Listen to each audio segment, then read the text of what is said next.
میں سر اپنے بچوں کو قاری صاحب سے قرآن پاک کرواتا ہوں جی.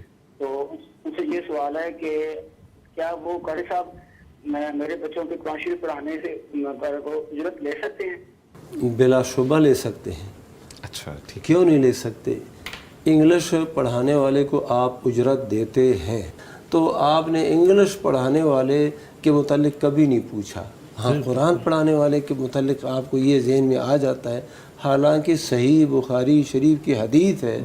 اللہ کے نبی صلی اللہ علیہ وسلم نے فرما دیا ہے ان احق ما اخذتم علیہ اجرا کتاب اللہ، سب سے زیادہ حقدار چیز جس کے اوپر تم اجرت لے لو وہ اللہ کی کتاب ہے.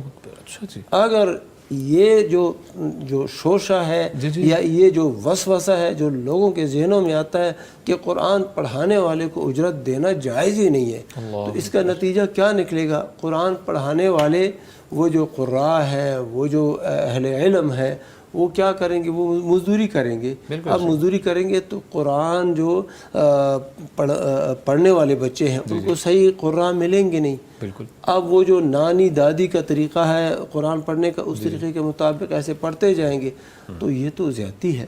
بالکل ٹھیک ہے. کہیں پر یہ نہیں آیا ہے کہ قرآن پڑھانے والے کو اجرت نہ دی جائے، کسی صحیح حدیث میں یہ نہیں آیا ہے. اور قرآن مجید کے اندر دینے کے بارے آیا جیسے آپ نے ارشاد فرمایا، قرآن مجید کے اندر جو آیت کریمہ ہے وَلَا تَشْتَرُوا بِآيَاتِي ثَمَنًا قَلِيلًا، تو میری آیات پر آیات کے بدلے میں تھوڑے پیسے مت لو. تو وہاں پر تعلیم کا کیا مطلب ہے؟ تو وہاں پر تعلیم کی بات تو مجید میں منشن ہے مفتی صاحب. وَلَا تَشْتَرُوا بِآيَاتِي ثَمَنًا قَلِيلًا، تو میری آیات پر تھوڑے پیسے مت لو. مطلب کیا ہے؟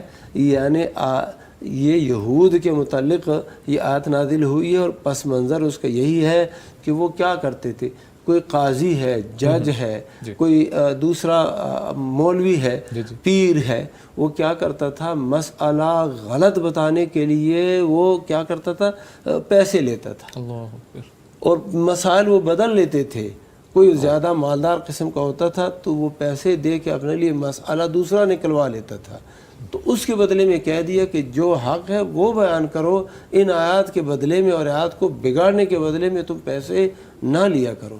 تو جو قرآن مجید کی تعلیم ہے اور اسی طرح سنت کی تعلیم ہے، اس پر اجرت لینا اجرت دینا بلا شبہ جائز ہے، اور یہ ہونا چاہیے. تبھی آپ کا بچہ صحیح پڑھ سکے گا اور صحیح درست تلفظ کر سکے، تجوید وغیرہ کے ساتھ.